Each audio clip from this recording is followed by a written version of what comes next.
Shalom saudara-saudari yang terkasih dalam Kristus Yesus. Bahan khotbah kita diambil dari Kisah Para Rasul 2 ayat 1-13 dengan tema Kuasa Roh Kudus yang mempersekutukan.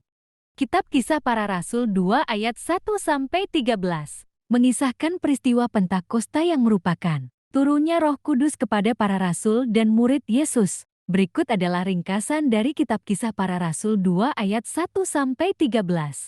Pada hari Pentakosta, para rasul dan murid Yesus berkumpul bersama dalam satu tempat. Tiba-tiba, datanglah suara seperti tiupan angin kencang dari langit yang memenuhi seluruh ruangan tempat mereka berada. Mereka melihat lidah api yang bertebaran dan masing-masing dari mereka dipenuhi dengan Roh Kudus. Para rasul mulai berbicara dalam bahasa-bahasa asing yang mereka tidak fahami sebelumnya. Sesuai dengan pemberian Roh Kudus, orang-orang Yahudi dari berbagai bangsa di Yerusalem terkejut mendengar para rasul berbicara dalam bahasa ibu mereka sendiri. Mereka heran dan takjub karena mendengar rasul-rasul itu berkata-kata tentang perbuatan besar Allah dalam bahasa mereka sendiri.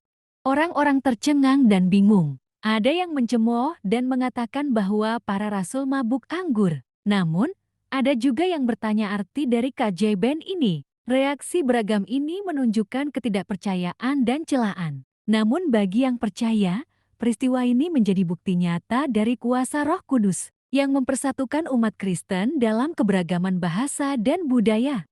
Dengan peristiwa Pentakosta ini, Roh Kudus memberikan kekuatan, keberanian, dan karunia kepada para rasul untuk memberitakan Injil kepada semua bangsa, menegaskan bahwa Injil adalah untuk semua orang tanpa memandang perbedaan. Peristiwa ini juga menunjukkan kuasa Roh Kudus yang bekerja dalam umat Kristen untuk menyatukan mereka dalam misi pemberitaan dan kesaksian tentang Kristus.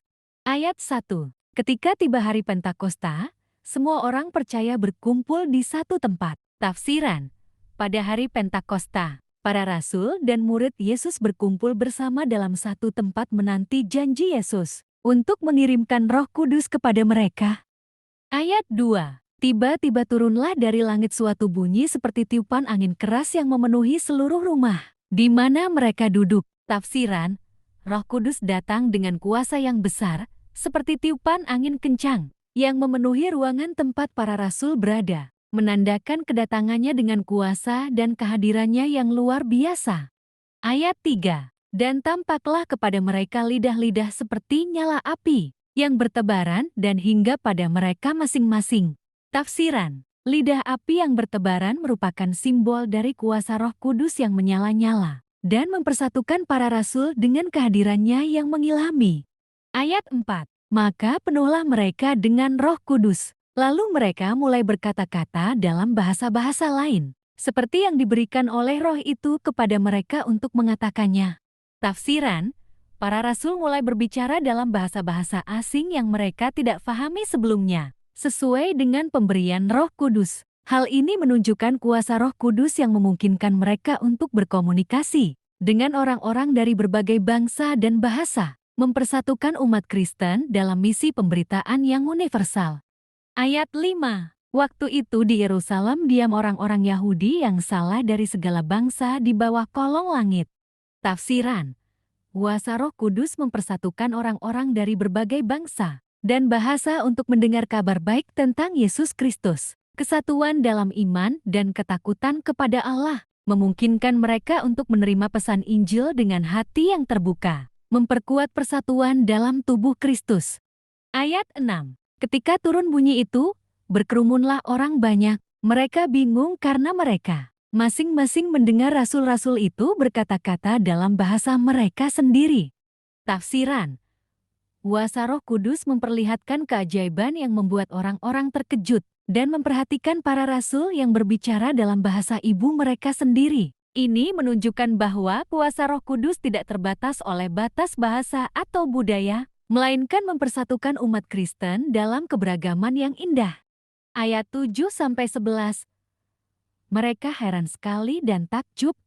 Katanya, bukankah mereka ini semua orang Galilea? Bagaimana mungkin kita mendengar mereka berkata-kata dalam bahasa kita sendiri, yaitu dalam bahasa kita sendiri, yaitu dalam bahasa Partia, Media, Elam, dan Mesopotamia, dalam bahasa Yudea dan Kapadokia, dalam bahasa Pontus dan Asia, dalam bahasa Frigia dan Pamfilia, dalam bahasa Mesir dan daerah-daerah Libya yang dekat dengan Kirene, juga dalam bahasa Romawi, baik orang-orang Yahudi maupun proselit, dalam bahasa Kretia dan Arab. Kami mendengar mereka berkata-kata tentang perbuatan-perbuatan besar Allah.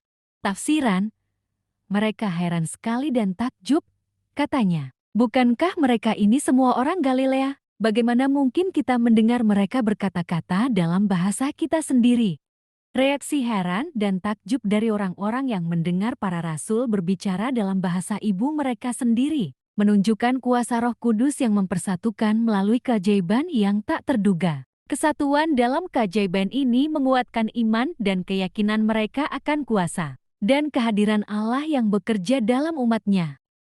Ayat 12-13. Mereka semuanya tercengang-cengang dan sangat termangu-mangu sambil berkata seorang kepada yang lain, "Apakah artinya ini?" Tetapi orang lain menyindir, "Mereka sedang mabuk oleh anggur manis." Tafsiran, reaksi beragam dari orang-orang yang menyaksikan keajaiban ini menunjukkan ketidakpercayaan dan celaan terhadap kuasa Roh Kudus yang bekerja dalam para rasul. Namun, bagi yang percaya, peristiwa ini menjadi bukti nyata dari kuasa dan kehadiran Allah yang mempersatukan umatnya dalam keajaiban dan kesatuan iman. Dalam keseluruhan tafsiran ayat per ayat dari Kitab Kisah Para Rasul 2 ayat 1-13, tema kuasa Roh Kudus yang mempersekutukan terwujud melalui peristiwa Pentakosta yang mengilhami, mempersatukan umat Kristen dalam kesatuan iman, kasih, dan misi pemberitaan Injil kepada semua bangsa dan bahasa. Roh Kudus bekerja sebagai penghibur, pengajar, dan pemimpin yang mempersatukan umat Kristen dalam kuasanya yang luar biasa dan kehadirannya yang nyata. Lalu, bagaimana kuasa Roh Kudus mempersekutukan umat Kristen? Pertama, pemberian karunia dan bakat. Roh Kudus memberikan karunia dan bakat kepada setiap anggota gereja untuk membangun dan melayani satu sama lain. Ini menciptakan keragaman dalam tubuh Kristus, tetapi juga mempersatukan umat Kristen dalam kerjasama dan saling ketergantungan.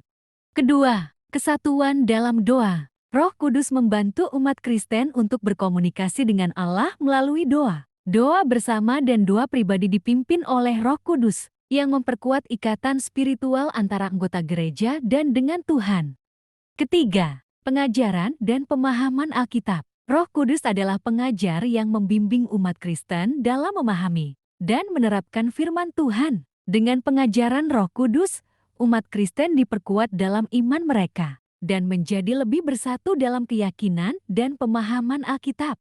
Keempat, kesatuan dalam kasih. Roh Kudus menghasilkan buah roh dalam kehidupan umat Kristen, termasuk kasih, sukacita, damai, kesabaran, kemurahan, kebaikan, kesetiaan, lemah lembutan, dan penguasaan diri. Dengan buah roh ini, umat Kristen dipersatukan dalam kasih Kristus dan mampu menjalin hubungan yang harmonis dan penuh kasih satu sama lain.